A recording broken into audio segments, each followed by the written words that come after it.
Hey everybody, sorry that I'm having to submit this video a day later than originally planned.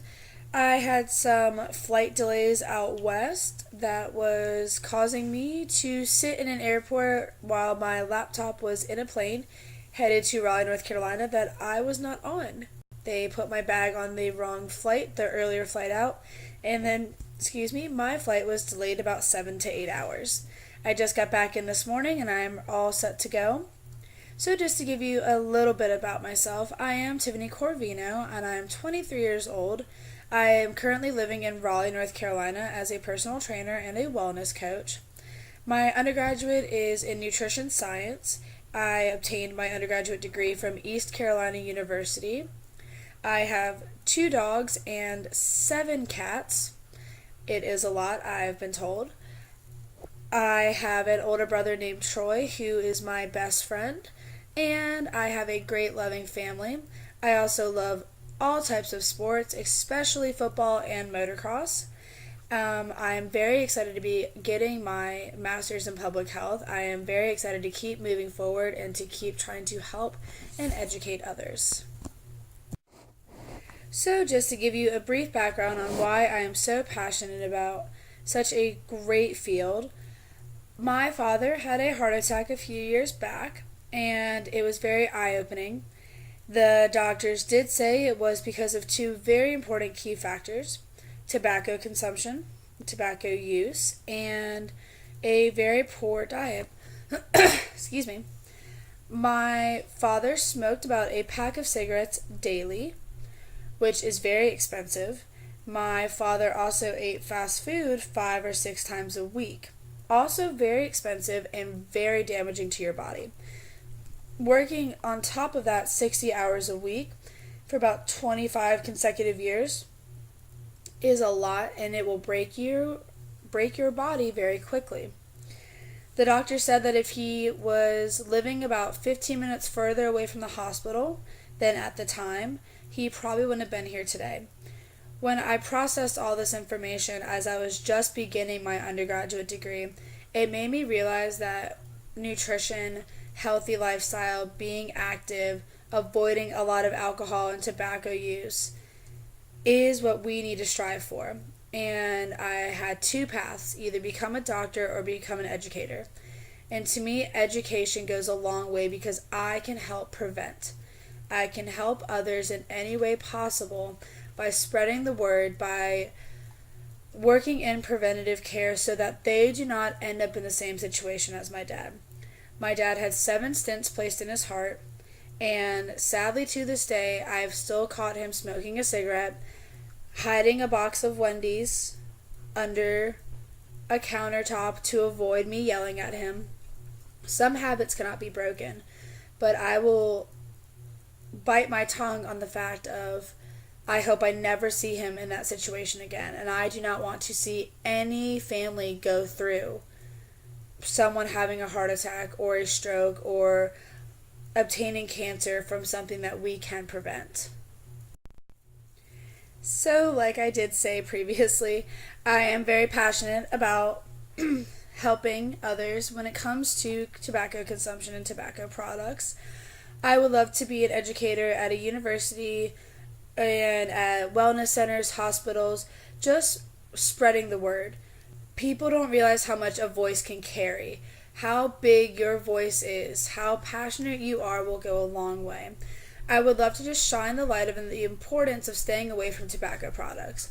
You cannot eat extremely healthy every day and exercise 6 or 7 days a week and then smoke a pack of cigarettes a day and consider yourself healthy.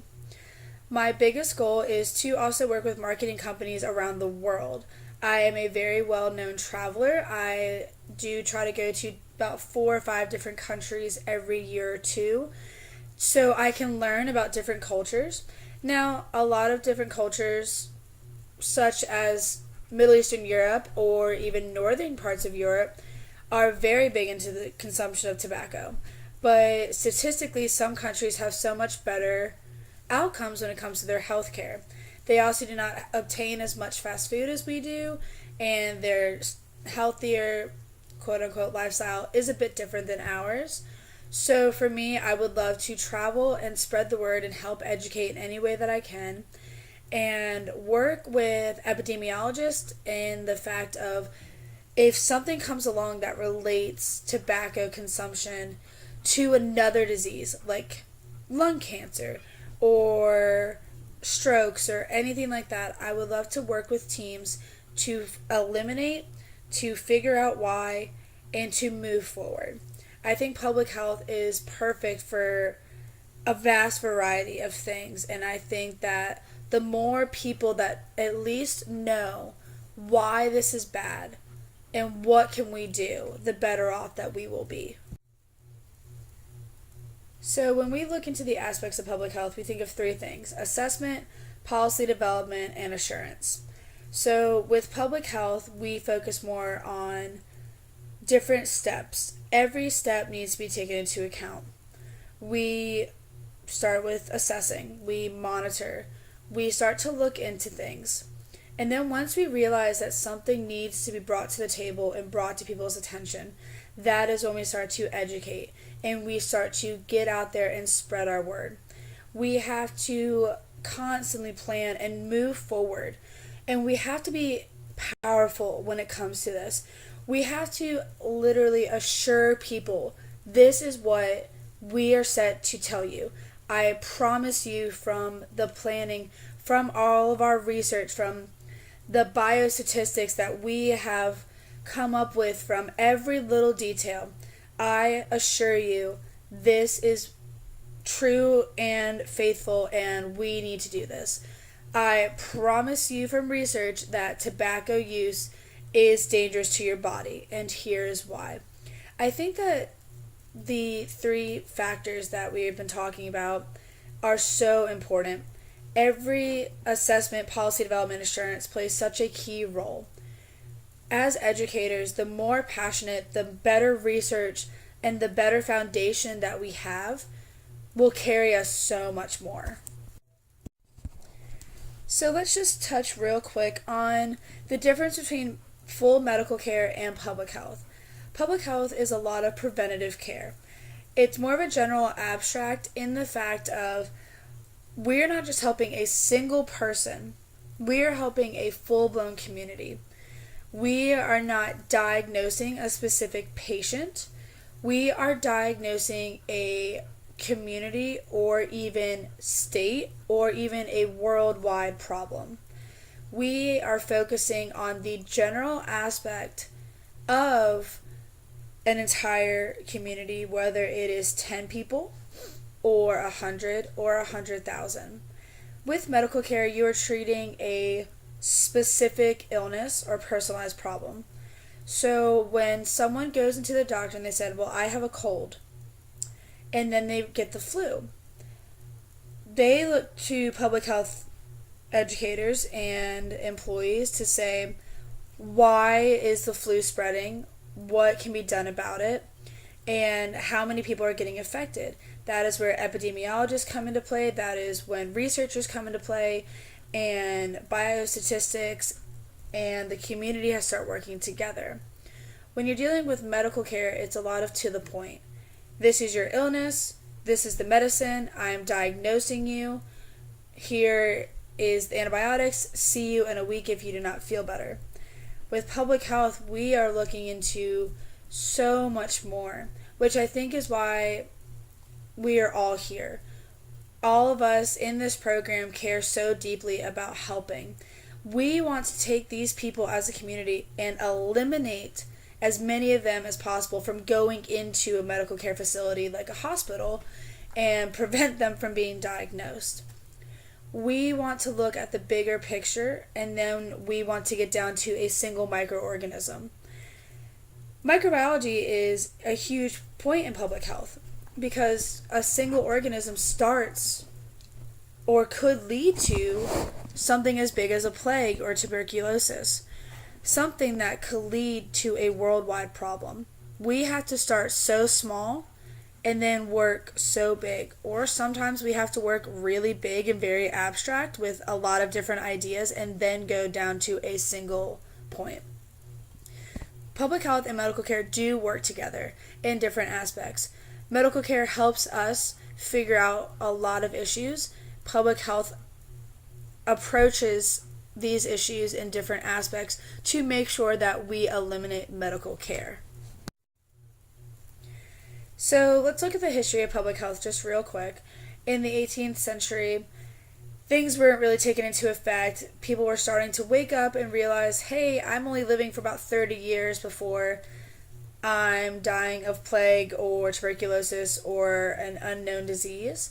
Also, in the 18th century, communities were just starting to come together.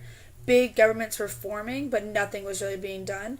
When the 19th century hit, there was actually starting to become research. Let's look at the death rates, the birth rates, why we are only living this long. And then let's make laboratories, let's start funding, let's start to get a little bit better. Which did. And the 19th to 20th century really did broaden and open up the eyes to people about public health. People are starting to realize that I can live a lot longer if I stay healthier.